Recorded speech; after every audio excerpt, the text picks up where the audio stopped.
Hai semua, Assalamualaikum teman-teman. Di video kali ini saya mau buat kue lapis. Ini adalah salah satu kue basah terenak yang jadi favorit di rumahku ya teman-teman. Kue ini juga cocok banget untuk ide jualan, untuk sajian berbagai acara atau cemilan sehat keluarga tercinta di rumah. Nah, di sini saya mau berbagi tips untuk jualan kue lapis agar kuenya tidak gampang basi, tetap awet dari pagi hingga malam. Nah, buat yang penasaran seperti apa bahan dan cara pembuatannya, tonton terus videonya sampai selesai ya.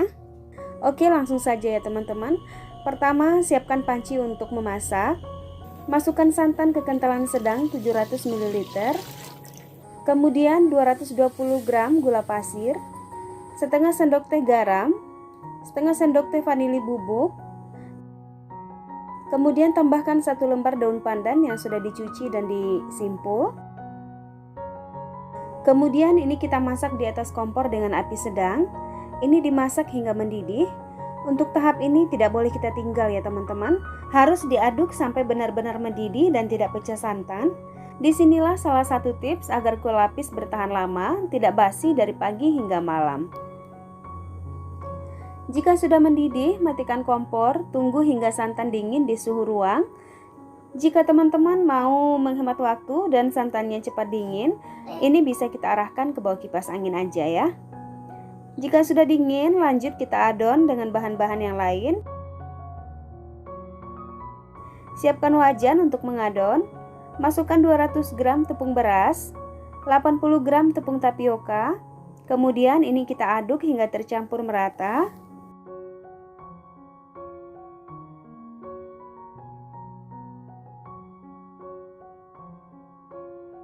Jika sudah tercampur rata, masukkan santan yang sudah kita masak di awal video tadi.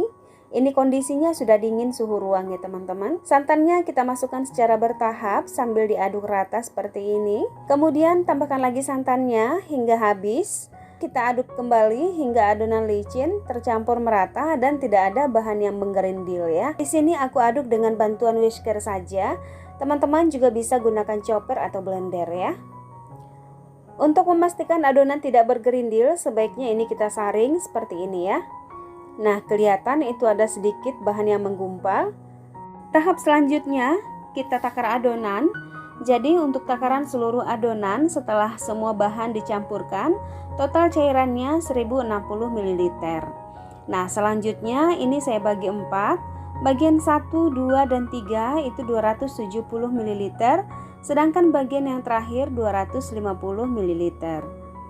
Untuk bagian yang pertama, saya mau tambahkan coklat bubuk. Ini coklat bubuknya sebanyak 20 gram. Untuk takaran bubuk coklatnya ini opsional ya teman-teman. Nah, tapi sebelum kita masukkan bubuk coklatnya, ini kita aduk terpisah dulu. Tambahkan air hangat secukupnya. Kemudian ini kita aduk, masukkan ke dalam adonan.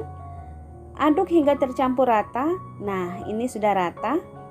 Sekarang lanjut bagian yang kedua, aku masukkan pewarna makanan warna merah rose, ini secukupnya aja, aduk hingga tercampur merata. Selanjutnya bagian yang ketiga, masukkan pewarna makanan warna hijau secukupnya. Nah, ini kita aduk juga hingga tercampur merata. Kemudian yang terakhir, saya tambahkan pewarna makanan warna putih, 3/4 sendok makan. Nah, ini kita cairkan dulu secara terpisah dengan air hangat ya. Nah, semua adonan sudah ready dan siap untuk dikukus. Kemudian kita siapkan loyang. Di sini aku pakai loyang ukuran 18 x 18 x 5 cm. Kemudian olesi permukaan loyang dengan minyak sayur seperti ini. Pastikan semua permukaan loyang terolesi dengan minyak sayur ya teman-teman. Nah, untuk bagian dasarnya itu nggak apa-apa agak tebal sedikit minyaknya. Ini tujuannya nanti agar bisa mengeluarkan kue dari loyang dengan gampang dan permukaannya nanti akan licin ya. Bagus, cantik. Oke, kita lanjutkan mengukus.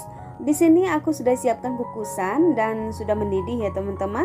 Sebelumnya jangan lupa aduk adonan terlebih dahulu ya teman-teman, karena biasanya adonan ini akan ada endapan di bagian dasar wadahnya. Untuk lapis yang pertama saya masukkan adonan warna merah muda. Nah, untuk takarannya ini 135 ml. Jadi untuk yang warna merah muda ini saya bagi dua.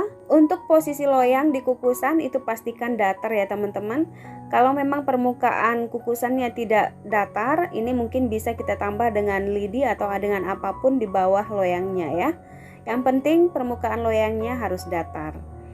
Kemudian ini kita tutup dan ini kita kukus 4-6 menit. Jika sudah 4-6 menit, buka tutup kukusan. Sebaiknya sebelum menuang lapis yang selanjutnya, pastikan permukaan kue lapis yang pertama ini sudah set. Nah, bisa diuji dengan menggunakan sendok seperti ini ya. Jika tidak nempel, berarti ini sudah set. Jika sudah, lanjut lapis yang kedua, masih warna merah muda yang kedua ya teman-teman. Sebanyak 135 ml, kukus selama 4-6 menit. Nah, ini sudah 4-6 menit. Kemudian lanjut ke warna putih. Jadi untuk lapisan yang putih itu cuma satu kali ya teman-teman. Jika sudah set, lanjut adonan coklat sebanyak 2 kali juga, masing-masing 135 ml.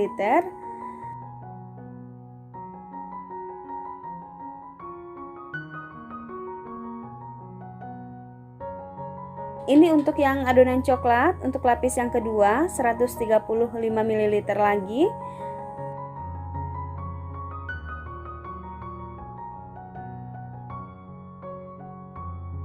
Kemudian jika sudah set, baru lanjut ke warna putih kembali sebanyak 125 ml.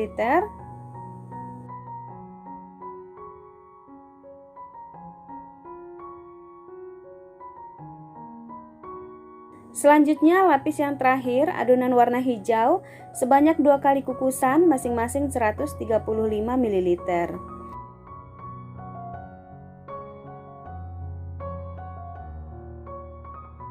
Jadi untuk urutan ngukusnya, yang pertama warna pink 2 kali kukusan masing-masing sebanyak 135 ml. Kemudian putih 1 kali kukusan 125 ml. Lalu yang coklat 2 kali kukusan masing-masing 135 ml. Kembali lagi ke warna putih 1 kali kukusan 125 ml. Lalu untuk adonan yang warna hijau juga 2 kali kukusan sebanyak masing-masing 135 ml. Jadi masing-masing adonan yang kita kukus ini selama 4-6 menit ya teman-teman. Sedangkan lapis yang terakhir ini kita kukus hingga 20 menit untuk memastikan kue lapis matang hingga ke dalam. Nah, ini sudah 20 menit dan ini sudah matang. Matikan kompor, kemudian angkat dan keluarkan loyang dari kukusan. Kemudian ini kita tunggu hingga dingin di suhu ruang ya teman-teman. Jadi kue lapis ini belum bisa kita keluarkan dari loyang karena teksturnya masih sangat lembut dan rawan hancur ya teman-teman. Nah, setelah sekitar 8 jam ini sudah dingin dan sudah set, sudah benar-benar set sampai ke dalam. Dan ini bisa kita keluarkan dari loyang. Nah, untuk caranya ini bisa kita sisir dulu di bagian tepi loyang. Kemudian dihentak-hentak sedikit juga bisa ya. Lalu kita telungkupkan dan kelihatan ini gampang sekali untuk mengeluarkannya dari loyang ya teman-teman. Nah, kelihatan juga permukaan di dasarnya, kelihatan ini licin dan tidak ada yang rusak ya teman-teman. Ini rapi sekali, cantik. Untuk garisnya juga kelihatan ini sangat rapi, lurus ya teman-teman. Nah, di sini saya mau kasih tips satu lagi agar kue lapisnya tidak bergelombang, garisnya lurus seperti ini. Kemudian di bagian tepinya tidak naik, tidak terlalu naik begitu ya. Tipsnya dalam penggunaan api. Jadi sebaiknya api yang kita gunakan itu api kecil saja ya teman-teman. Api sedang cenderung kecil. Jadi arah knop kompornya itu ke bagian atas, bukan ke bawah ya. Nah, sekarang aku mau potong kuenya. Untuk memotong kue lapis sebaiknya gunakan pisau plastik atau pisau yang dilapisi dengan plastik seperti ini ya. Ini saya lapisi dengan plastik wrap. Kemudian sebaiknya untuk memotong kue lapis jangan ragu-ragu ya teman-teman, meyakinkan dan langsung saja diseret seperti ini.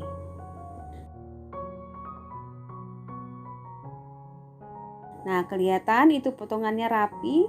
Dari potongannya ini berasa kuenya lembut, kenyal banget ya.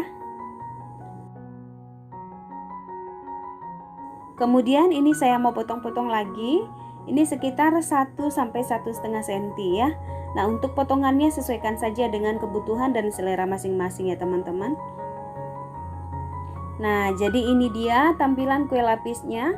Menurut aku sih ini cantik banget ya teman-teman. Paduan warnanya juga menarik. Untuk aromanya ini juga wangi. Aroma santan dan coklatnya ini berasa banget teman-teman. Harum dan wangi sekali ya. Nah, sekarang aku mau cobain satu. Kelihatan ini teksturnya kenyal banget. Aromanya harum. Lapis demi lapisnya kelihatan rapi dan cantik. Dan ketika diambil lapis demi lapis seperti ini juga nggak gampang sobek ya. Aku mau cobain. Bismillah.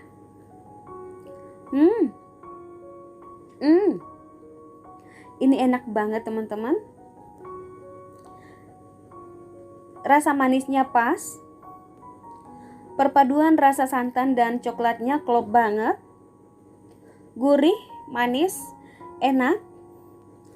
Dan pastinya ini bikin nagih ya. Jika teman-teman mengikuti resep ini, insya Allah saya jamin bakalan ketagihan. Nah, gimana teman-teman? Tertarik untuk mencoba di rumah? Selamat mencoba ya. Terima kasih sudah menonton hingga selesai. Sampai jumpa di video selanjutnya. Assalamualaikum warahmatullahi wabarakatuh.